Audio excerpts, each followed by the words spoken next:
Hello guys, IBPS RRB PO mains examination अब बस एक हफ्ते दूर है। ऐसे में आपको कौन सी स्ट्रैटेजी फॉलो करनी चाहिए जिससे कि आपका एग्ज़ाम क्लियर हो जाए, ना सिर्फ मेंस बल्कि आपको IBPS RRB PO की जॉब मिल जाए।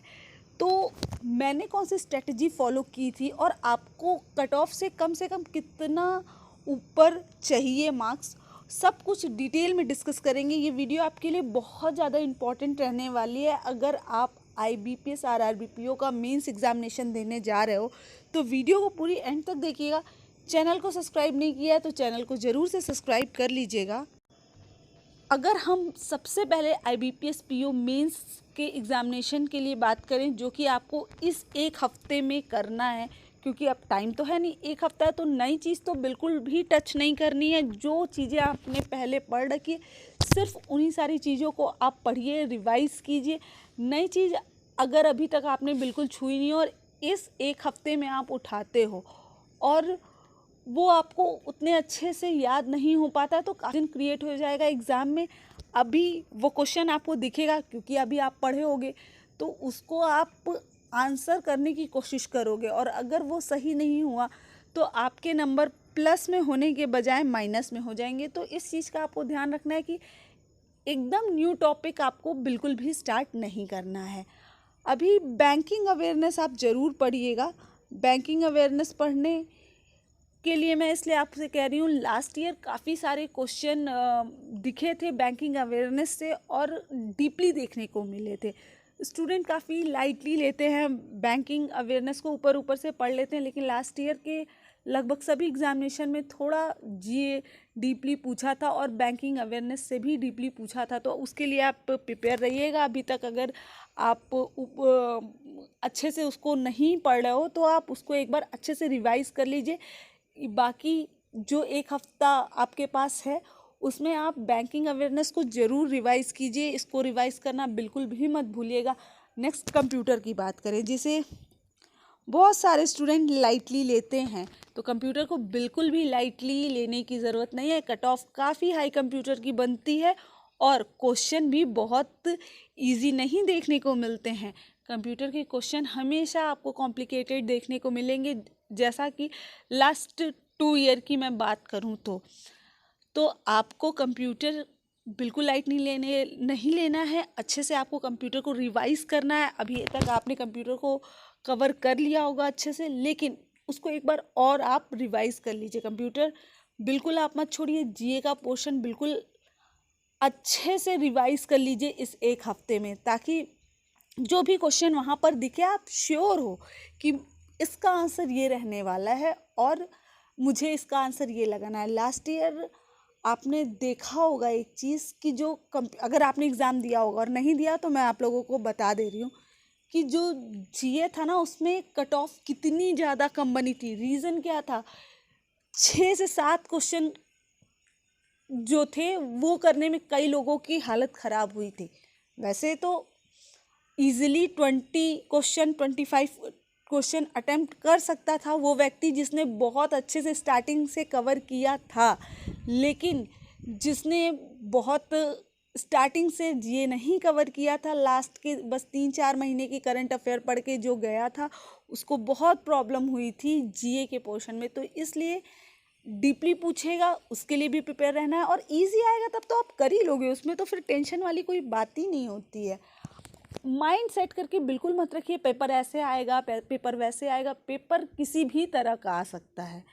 पेपर इजी भी आ सकता है और पेपर बहुत टफ भी आ सकता है। तो दोनों कंडीशन के लिए आप बिल्कुल प्रिपेयर रहिए। आपको कुछ भी एग्ज़ाम में देखने को मिल जाए तो आप अच्छे से कीजिए। और एक गलती बिल्कुल मत कीजिएगा जो कि नॉर्मली सभी लोग करते हैं, रीजनिंग और मैथ्स में इतना मत उलझ जाइएगा कि बाकी के सेक्शन के लिए आपके पास प्रॉपर टाइम ना बचे। टाइम जो आप डिवाइड करोगे उसी टाइम के अंदर ही आपको क्वेश्चन सॉल्व करना है।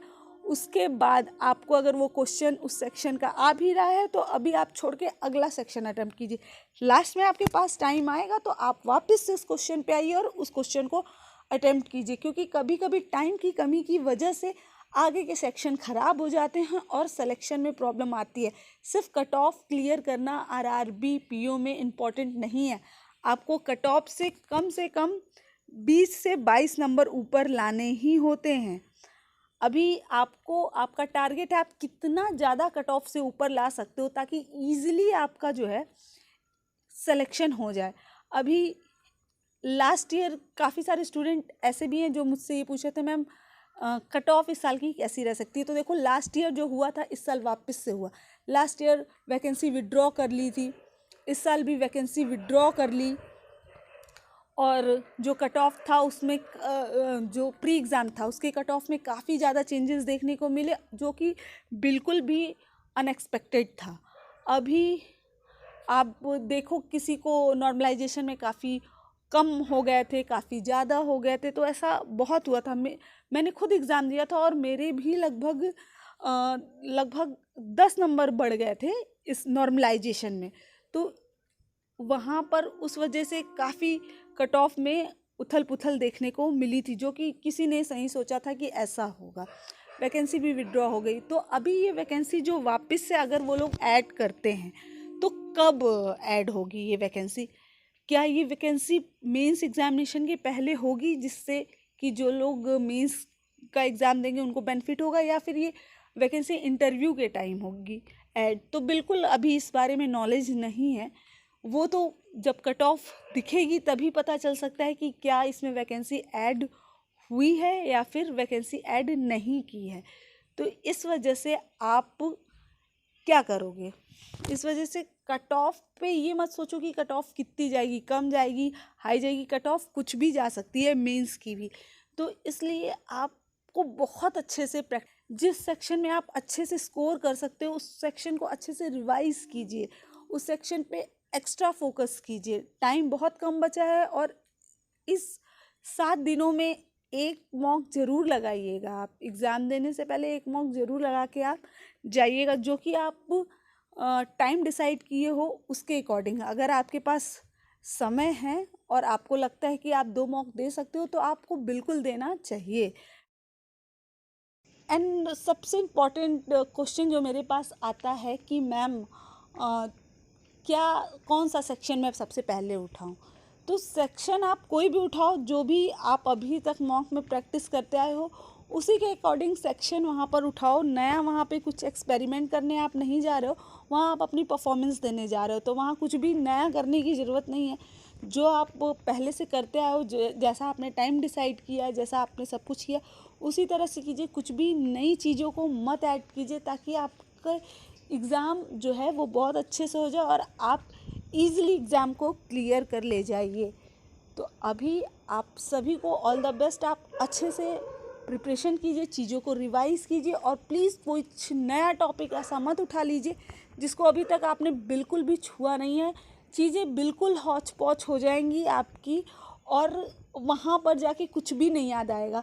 ऐसा लगेगा कि ये भी पढ़ा था इसका आंसर तो ये भी हो सकता है, क्योंकि ऑप्शन इतने कंफ्यूजिंग लगते हैं। लगता है अच्छा ये वाला भी जो है इसका आंसर ये भी हो सकता है, अच्छा इसका आंसर ये भी हो सकता है। मुझे ऐसा बहुत लगता था। तो वो चीज़ें लगती है, याद है वो चीज़ें तब तो बहुत अच्छा है कि क्लियर है, माइंड में क्लियर है। लेकिन ज़रा सा भी उस चीज़ पे कंफ्यूजन रहता है तो लगता है कि हाँ इसका आंसर ये भी हो सकता है और ये भी हो सकता है। तो चीज़ों को क्लियर कीजिए, रिवाइज कीजिए मैक्सिमम चीज़ें। अब सिर्फ और सिर्फ रिवीजन का टाइम बचा हुआ है।